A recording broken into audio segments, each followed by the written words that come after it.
Hey guys, welcome back to another episode of Life with Lenoci, another solo edition, and a late night edition, a delirious episode from the production crew of Life with Lenoci. Guys, it's me, Michael Lenoci, doing it myself.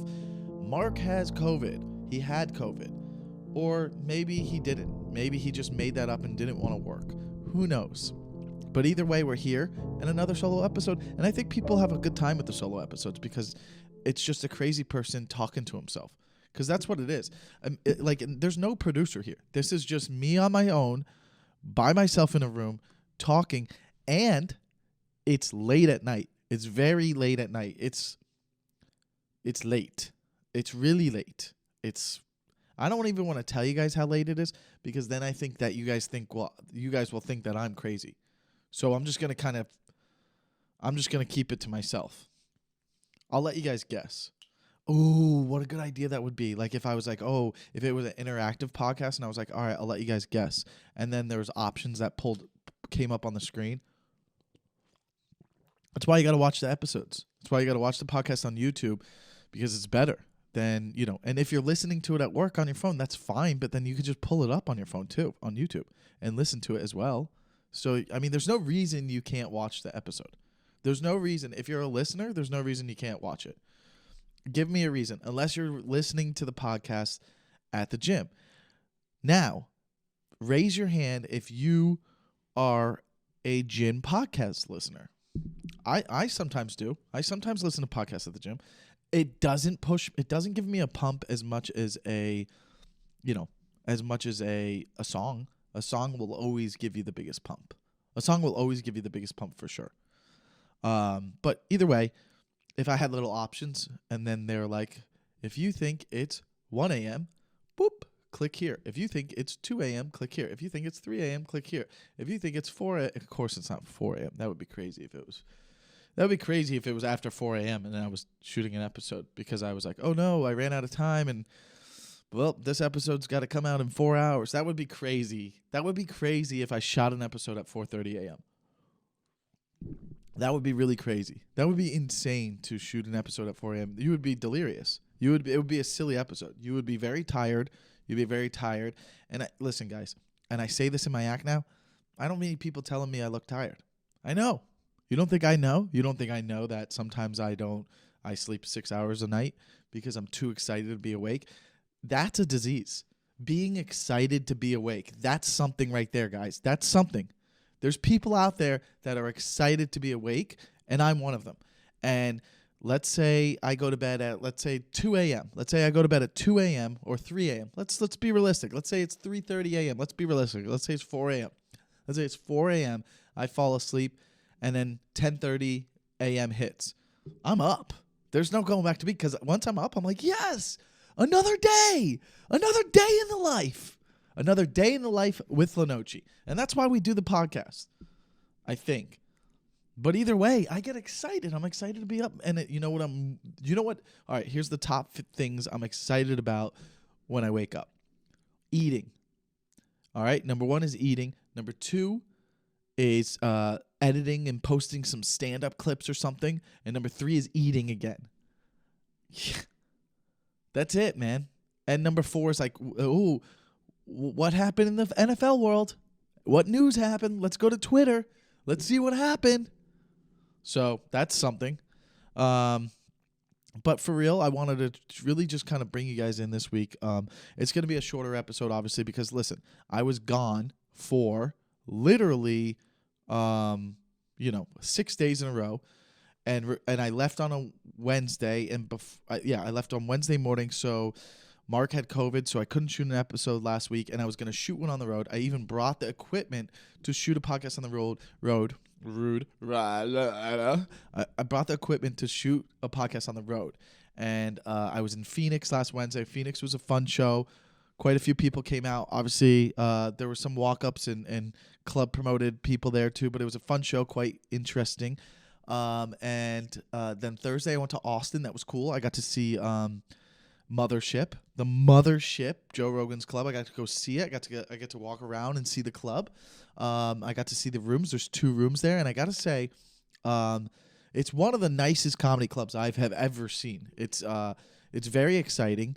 It's elegant. It feels like you're in a 5-star hotel. It's one of the nicest comedy clubs I literally have ever been, and it feels like you're in a mothership. The outside of it looks like reminds me of like a fair. Like you remember Gravity? Was it Gravitron or Gravity at the fair where you would like it would spin and you'd be stuck on the wall and you could go upside down and stuff. Kind of had that like neon light in the front, but it's alien-esque themed, but with class. And it pays homage to I'm messing up a word again, to the Comedy Store. And there's a little bar called Mitzi, so named after Mitzi Shore.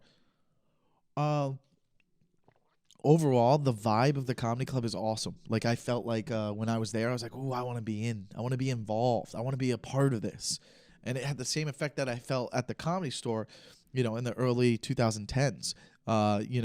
And that's exciting to have. I mean, I've been doing stand-up almost 13 years, and that's an exciting feeling to have, to want to be a part of something. I don't really feel that way anymore in LA. I work at the Laugh Factory a lot, and I work at the Improv somewhat, and I don't work at the Comedy Store. And I used to really want to work there a lot, and then, now they're in a different, it's a different era for the Comedy Store, and, I'm not going to speak my mind on it. I think it's stupid. I think, listen, I heard someone say this, so it's not my original thought, but I will steal it. I think that representation is great, but it should never succeed, or it should never replace talent. Talent should always be the reason something is first, but there should be representation. And representation should be with the most talented of what you're representing. So, when you have people in the comedy scene that are pretty big comics that, like in LA, if you want a show to really sell out in LA, you will have a Trevor Wallace or Matt Rife on it right now. Those are two of the hottest young comics in the scene right now. And if they're on a show, they sell out.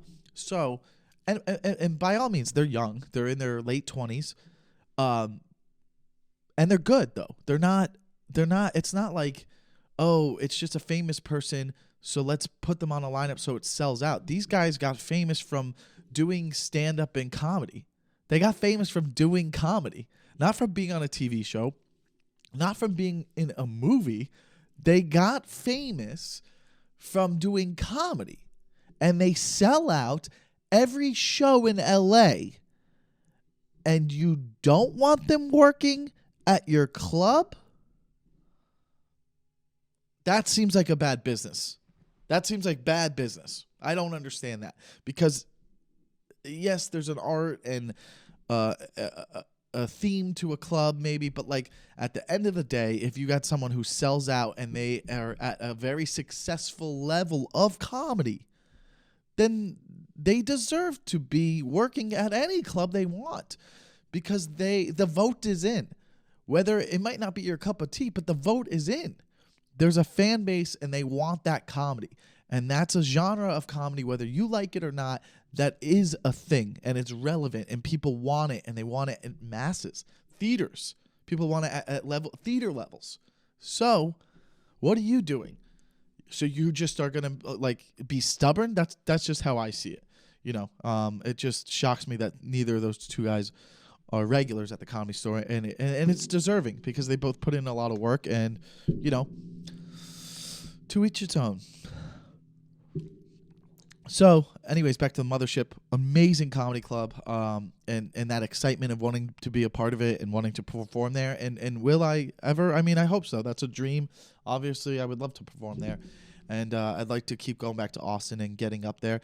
The comedy scene there is fun too. The young comics in Austin, they're good, man. They got a lot of, they're writers. There's a lot of people doing crowd work these days. They're just posting it and they're doing what they can to get followers. And I'm guilty of it too. But I mean, the Austin comics, they bring it. From the young ones to the mid-level ones, they're all really, there's a good pool of young comics in Austin, and it's exciting, and there's an exciting scene blowing up there, and it's been talked about for a while. People were moving to Austin during the pandemic, but now you can see for real how it's coming together. and that's exciting, and that's pretty cool to see that. So just some cool things that are happening in the comedy scene. So I was in Austin. That was the Thursday. Then Friday and Saturday I was in Chicago. Here's the thing about Chicago, man. I thought it was St. Patrick's Day, and it was St. Patrick's Day, right? Because we saw it on the calendar. Chicago celebrates St. Patrick's Day the week before St. Patrick's Day. Did anybody know that? I didn't know that. I didn't know that at all. I went there thinking, hey, it's going to be St. Patrick's Day. Of course it wasn't, because they do it the week before. They don't advertise that. Does anybody who's not from Chicago know that? Because I didn't know that. So that's like a little secret they have, and they don't tell anyone. Because I remember seeing on the news when I was a kid, oh, it's St. Patrick's Day in Chicago.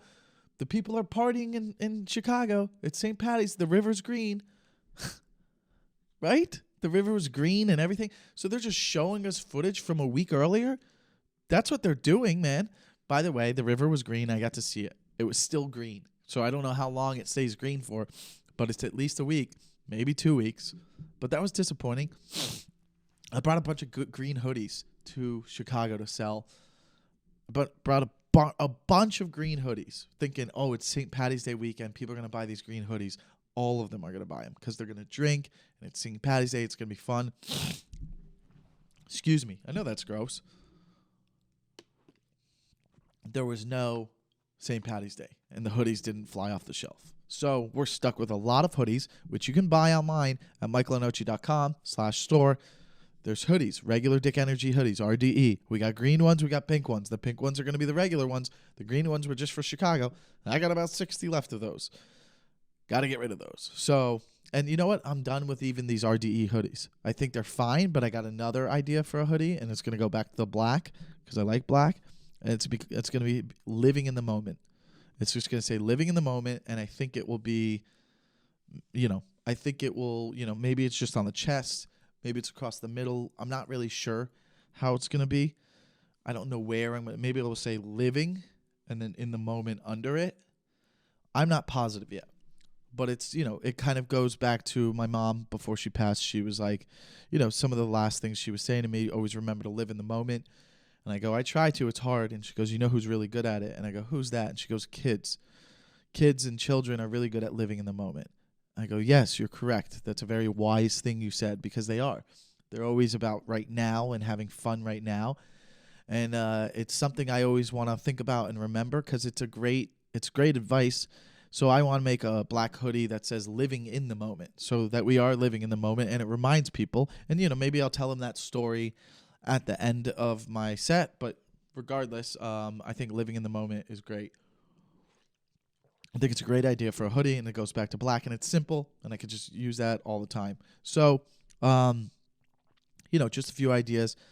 It's late. It's going to be a shorter episode because I'm tired. Oh, and then I went to Indianapolis after Chicago, and that was Indianapolis. Don't do shows on a Sunday in Indianapolis. Not a lot of people come out. So, it was a fun trip, but I got back, and now I'm just catching up. So I wanted to put something out there for the loyal fans who do listen and watch Life with Lenoci, and I wanted to make sure I got something out there for you guys, because it has been, 2 weeks since the last episode, because we missed last week. And, I hate doing that, because not that people are dying for this content, because this is some of the top-notch content. I just needed to, put something out there to, it's my job. It's my job to put something out there for the people who are loyal and who expect to have an episode every Wednesday. And, whether they listen every Wednesday right away or they come back and watch it the next week, regardless, I wanted to put that out there for you and kind of get it in here regardless of what time it is. And, boy, am I tired, but whatever. I can sleep later. I can sleep all day tomorrow, okay? But this week, we are going to talk about grapes, okay? There's 2 different kinds of grapes. Now, listen, I know that there's more than 2 different kinds of grapes. I know that there's hundreds. To be exact, I could Google it right now. I don't know exactly how many grapes there are, but I'll bet you want to say this. How about this? Who's thinking more than 100?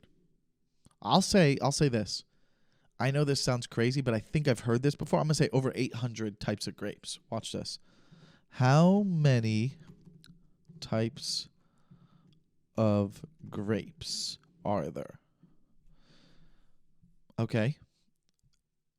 Mm, okay, I must have. Okay, here it is. Okay, there's 15 types of grapes to know, eat, and drink, is what this article says. So I was like, okay, I'm way off. Under it, it says, and while an estimated 10,000 types of grapes exist in the Viticultura family, not going to say that word again, around 1,300 of these are used in winemaking. So there's 10,000 types of grapes. That actually makes sense when you think about wine. Otherwise, how would there be so many different types of wines if there was only like 10 types of grapes? Right? So that actually makes a lot of sense. That makes a lot of sense. But the thing is, we think grapes, we think just the green and the red. The green and the purple ones, right?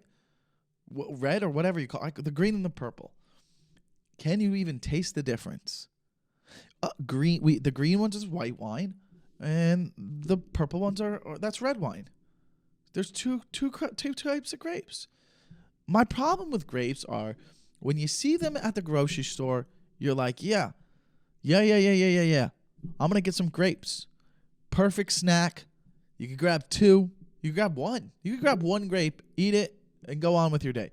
You could take a little branch off and have 8 little grapey grapes, just hanging around and be like, I could eat the grapes while I walk around in my living room, whatever people do in their house. And that's a snack. It's a great snackaroo, right? Does anyone ever finish their grapes? How many people buy grapes and then they sit in the fridge and you're like, I'm not using the grapes. They look great and they want to be a fun snack. At the grocery store, grapes are awesome. You see them at the grocery store, you're like, this is going to be a fun time. Once they're in your fridge, you go, I got something better. I got something better than these grapes. So, you tell me, man. I'm looking at them through the fridge right now. I don't know. I just think that grapes are a little overrated. But they're not overrated because they're great. You know what it is? Grapes don't go well with it. They go well with cheese. I'm contradicting myself. I'll argue with myself all day. They go great with cheese.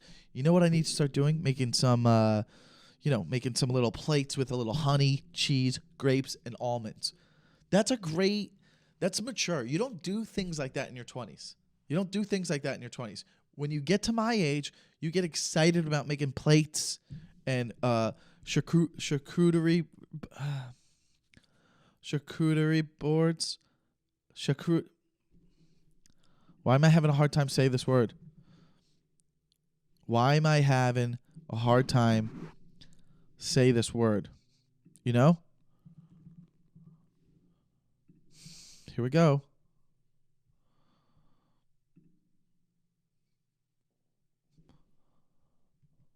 Of course, guess what I can't do? Hear it. Because charcuterie board. Either way, I should make one of those. That's my topic on grapes. I don't really have much more.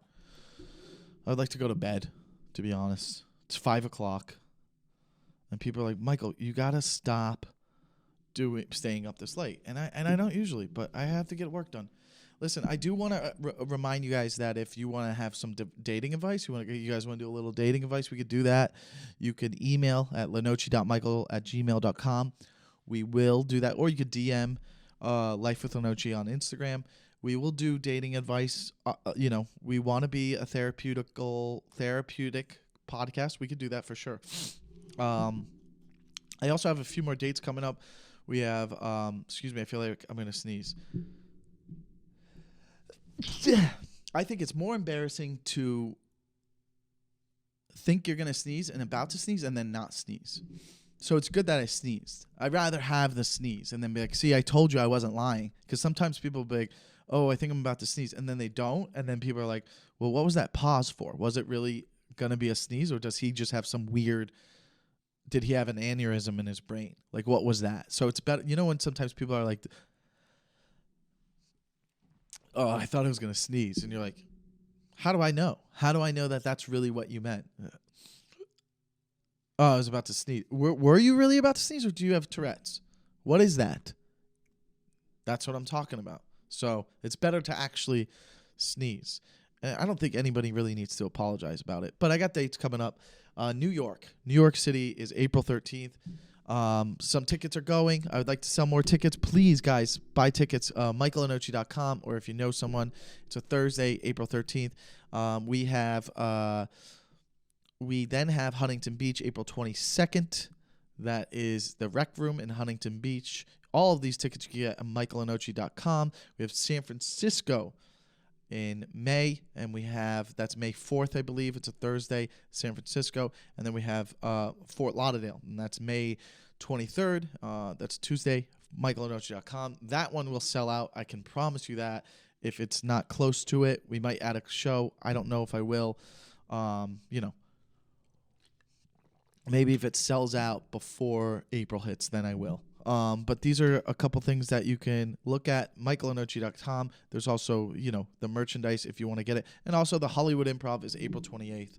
And that's my show with my friends. I will host it, kind of have a lot of fun ideas, maybe sit up there and riff with a couple friends. But either way, a lot of fun dates coming up. Make sure you check it out. You can check all of that out at MichaelLenoci.com. And if you're watching, Jesus, I'm losing my mind. If you're watching on YouTube, make sure you like and subscribe. And if you're listening, make sure you leave a 5-star review, guys. I appreciate you guys listening, and I will get you a back to normal episode next week. I just wanted to get something out there for you guys now. And I got a new crowd work kind of video coming out next Monday. The Best of San Diego, and that will be coming out on my YouTube as well. So if you like some of the work I do there, keep an eye out for that. You can get notified by going to my YouTube at Michael Lenoci Comedy on YouTube, and you can check that out, and that will be under the stand-up section. That being said, we will see you next week. Goodbye, and forever young. Forever young. That would be cool if I could play that song out.